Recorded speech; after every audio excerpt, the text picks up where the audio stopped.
Hi friends, బాగున్నారండి అందరూ. ఈరోజు మనం బెండకాయ ఫ్రైని ఏ విధంగా చేయాలో చూద్దామండి.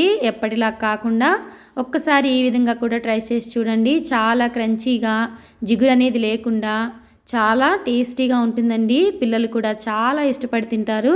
ప్లీజ్ మీరు కూడా ఒకసారి ట్రై చేయండి. దానికి కావాల్సిన పదార్థాలు: బెండకాయ ముక్కల్ని తరిగి తీసుకున్నాను, ఇంకా కార్న్ఫ్లోరు అరకప్పు, సాల్టు తగినంత, గరం మసాలా, వేరుశనగుళ్ళు, శనగపిండి, కారం. ఒక గిన్నె తీసుకొని దాంట్లో కార్న్ఫ్లోర్ వేసుకొని శనగపిండి కూడా వేసుకుంటున్నానండి. శనగపిండి వేసుకున్నాను, కొంచెం ఉప్పు వేసుకుంటున్నాను. నేను కొంచెం వేసుకుంటున్నానండి, లాస్ట్లో తాలింపు వేసేటప్పుడు మరలా ఉప్పు కారం వేసుకుంటానండి, అందుకని ఇప్పుడు కొంచెం మాత్రమే వేసుకున్నాను. ఈ విధంగా వేసుకొని గరం మసాలా కూడా చల్లేసుకున్నాను. ఇవన్నీ బాగా మిక్స్ చేసుకోవాలండి. బాగా మిక్స్ చేసుకుంటాను. మనం బెండకాయలకు కనుక డైరెక్ట్గా కనుక వేసి కనుక చేసినట్టయితే జిగురు ఉంటుంది కాబట్టి అది సరిగ్గా మిక్స్ అవ్వదనమాట. కాబట్టి ముందే నేను పౌడర్లోనే అన్నీ మిక్స్ చేసేసుకున్నాను. ఇప్పుడు ఆ పౌడర్ని తీసుకొని బెండకాయల మీద ఈ విధంగా చల్లుకుంటూ, ఆ బంక అనేది వస్తుంది కదండి, ఆ బంక అనేది ఇది బాగా పట్టేస్తుంది అనమాట. బంక అనేది రాకోకుండా ఈ విధంగా మన ఈ పొడి తీసుకున్న పొడి బాగా ఇదైపోతుందండి, మిక్స్ అయిపోతుంది. అస్సలు మీకు బెండకాయ ఫ్రైలో కొంచెం కూడా జిగురు కానీ ఏది ఉండదండి. ఈ విధంగా తీసుకున్న పొడిని మొత్తాన్ని చల్లేసేసి దాని ముక్కకు బాగా పట్టించండి. కొంచెం కూడా వాటర్ వేయొద్దండి, వేయవసరం లేదు. ఈ పకోడీకి ఆ జిగురే ఇదంతా పట్టేస్తుంది అనమాట. చాలా టేస్టీగా ఉంటుందండి. మీరు కూడా ట్రై చేయండి. ఇలా మంచిగా కలుపుకొని దీన్ని పక్కన పెట్టేసుకొని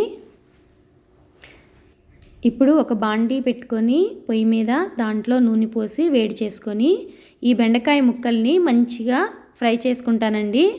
మరీ బాగా ఎక్కువ ఫ్రై చేయకండి, బెండకాయలు కదా చేదొచ్చేస్తుందండి. కాబట్టి కొంచెం లైట్గా మీడియం ఫ్లేమ్ మీద మంచిగా ఫ్రై అయ్యేటట్టు చూసుకోండి. ఫ్రై అయిన తర్వాత వీటన్నిటిని ఒక గిన్నెలోకి తీసేసుకొని దాంట్లో మరలా అదే పాత్రలో వేరుశెనగ గుళ్ళు కొంచెం వేసి దాంట్లోనే కొంచెం కరివేపాకు, ఇంకా జీలకర్ర, కొంచెం తగినంత ఉప్పు, ఇంకా ఉప్పు కాదండి సాల్ట్ వేయండి, తాలింపు కదా ఇందులో నీళ్ళు వేయం కాబట్టి సాల్ట్ వేసుకోండి. సాల్టు, కారం వేసుకొని మంచిగా ఫ్రై చేసుకొని ఆ వేపిన బెండకాయ ముక్కల్ని కూడా వేసి ఒక 2 మినిట్స్ పాటు మంచిగా వీటిల్లో గనక వేసి తిప్పి మగ్గనిచ్చినట్లయితే బాగా ఈ ఉప్పు కారం అనేది ఈ బెండకాయ ఫ్రైకి పడుతుందండి. చూడండి, దాని కలరు, టేస్ట్ కూడా ఇంక్రీజ్ అవుతుందన్నమాట. ఈ విధంగా మంచిగా 2 మినిట్స్ని ఇలా తిప్పుకుంటూ అడుగంటుకోకుండా చూడండి. ఇలా తిప్పుకుంటూ ఒక 2 మినిట్స్ కనుక ఉంచినట్లయితే చాలా టేస్టీగా ఉంటుంది. మీరు కూడా ట్రై చేయండి. ఇంకా చాలా టేస్టీగా ఉంటుందండి, కొంచెం కూడా బంక్ అనేది ఉండదు.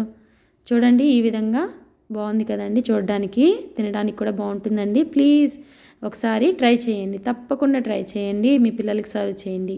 మీకు గనక ఈ వీడియో నచ్చినట్లయితే ప్లీజ్ లైక్ చేయండి, షేర్ చేయండి, ఇంకా సబ్స్క్రైబ్ చేయండి, ఇంకా బెల్ ఐకాన్ కొట్టండి.